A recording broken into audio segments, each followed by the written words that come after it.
За улсын хурлын гишүүдчдэр, засгийн газрын гишүүдчдэр бид бүгдээрээ үндсэн хууль дээр гараан тавиад тангараг өргөдгөө.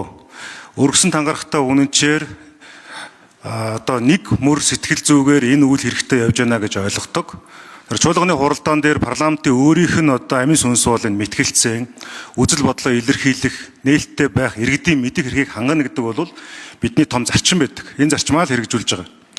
Тэгэхээр бидний гол ярих зүйл бол тоо баримт, за дээрэс нь судалгаа, энэ үнэлгээ ил тод байх ёстой гэдэг энэ зарчим байгаамаа. Тоо баримт асуухаар субъектив байдлаар хариулаад байж болохгүй сайднараа. Маш эмзэг байна, цочоо ихтэй байна, хардамтгай байна. Тэр ер нь бол ингээд тодорхой тоо баримтан дээр тоо баримт хариулаад асуудлыг хоёр талд биш, яг нэг талд Монгол улсын хөгжлийн хөтөлбөр ярьж байгаа учраас бид нар нэгдмэл эрх ашигын төлөө байр суурьтай байх ёстой гэсэн зүйл байгаа. Эцсийн эцэд явж энэ төрд итгэл гэдэг бол төрийн бодлого нь нээлттэй ил тод энгийн иргэдтэй ойлгомжтой байж ижил дэмжлэг авдаг. Тийм учраас энэ одоо хөгжлийн хөтөлбөр гэдэг зүйл энд орж байгаа зорилт болгон иргэдэд ойлгомжтой, энгийн, хэмжигдэхүйц байх ёстой.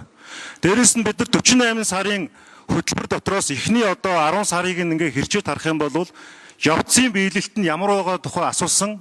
Энэ дээр бас хариулт байнгын орон төвшин дахиад асууж авъя гэж бодож байгаа. За түрүүн ганц төгөр сайдын хэлж байгаа зүйл байсан. Юу гэхээр бид нар энэ улсын хурал 2024 оны 11 сарын 20-доор амар өсгөлн дарга хүн төвд стратеги хэрэгжүүлнэ гэдээ баталсан. Өөрөөр хэлбэл хөгжлийн хөтөлбөрийн дараа төсөв баталсны дараа энэ стратегийг 5 тулгууртаагаар баталсан. Тэр одоо миний хэлэх гээд байгаа санаа бол 26 он цаашлаад энэ 28 он хүртэл бүхий л зөвхөн энэ одоо хөгжлийн хөтөлбөр төдийгүй төсөв бүхий л зүйлдээ энэ хүн төвтэй байх 5 шалгуурынхаа хэмжүүрээр их хурлаас гарч байгаа энэ шийдвэрүүдэд нягтлж, магталж, шүүж, тунгааж, сорж үзмээр байгаамаа. Тэр утгаараа энийг дахин хэлээд байгаа юм. Тэгэхээр бидний гол зүйл бол энэ эдийн засгийн өсөлт чинь иргэдийн гарт дээр очиж гэнэ үгүй юу? Бид маш гоё үгээр зорилт бичиж болно. Гэхдээ энийг бол зүгээр одоо хийсвэр хийсэн гэж бодохгүй байна. Мэдээж одоо энэ эдийн засгийн хөгжлийн яам холбогдох яамдууд бүгдээрээ л одоо судалгаа, үндэслэл, нотлохоо гаргаад хийж байгаа байх. Харамсалтай нь жишээлбэл өнөөдөр хүүхдэд зориулна гэсэн төсвийн мөнгө чи яг хүүхдэд очиж байгаа юм уу юу? Хөгжлийн бэрхшээлтэй иргэд хүчирхийллийн хэргийн золиос болцоод төвд очиход тэнд нь мэрэгжлийн сэтгэл зүйч байхгүй ч гэдэг юм яг амьдрал дээр тулаад ирэхээр хүний эрх чи айгүй хэцүү байгаа байхгүй юу?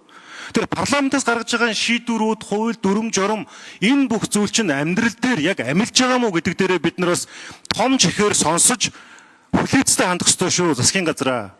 Тэгвэл болохоор нөгөө оруулж ирсэн бичгийг нь зарчмын байдлаар ингээд санал гаргаад хэлэхээр шууд шүүмжлэл гэж ойлгоод субъектив утгаар хүлээж аваад татлаад байж болохгүй.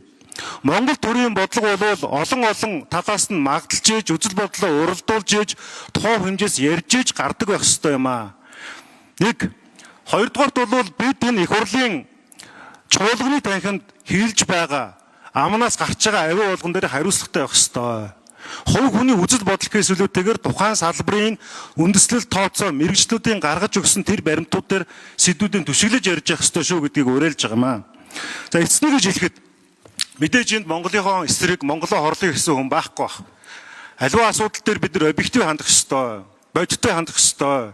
Өнөөдөр мэдээж одоо цар тахал, одоо худалдааны дайн, олон улсын нөхцөл байдал муу гэд энэ бүх зүйлийг ойлгож байгаа.